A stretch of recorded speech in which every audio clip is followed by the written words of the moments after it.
ग्रामसेवक भरती 2026 येतेय. पण अजूनही 90% स्टुडंट चुकीच्या पद्धतीने तयारी करतायत. तू त्यातलाच आहेस का? दरवर्षी हजारो विद्यार्थी ग्रामसेवक परीक्षेसाठी फॉर्म भरतात. पण सिलेक्शन होतात फक्त काही जण. कारण काय माहित आहे? योग्य स्ट्रॅटेजी नसणे.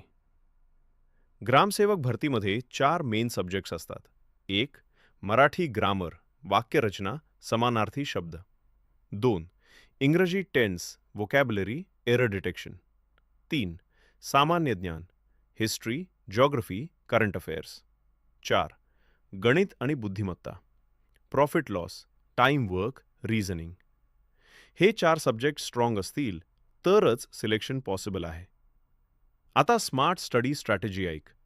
रोज 2 तास जी के प्लस करंट अफेअर्स, रोज 1 तास maths practice, Marathi plus English grammar alternate days, आणि सर्वात इम्पॉर्टंट, नोट्स बनवणे. रिव्हिजनशिवाय काहीच होणार नाही.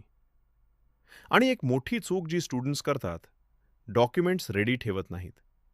रिक्वायर्ड डॉक्युमेंट्स: 10वी-12वी मार्कशीट, आधार कार्ड, कास्ट सर्टिफिकेट, MSCIT. एक डॉक्युमेंट मिसिंग बराबर सिलेक्शन कॅन्सल. जर तुला खरंच सरकारी नोकरी हवी असेल तर आजपासूनच सिरियस हो. अशाच फुल तयारीसाठी आता लगेच लाईक अँड सबस्क्राईब कर.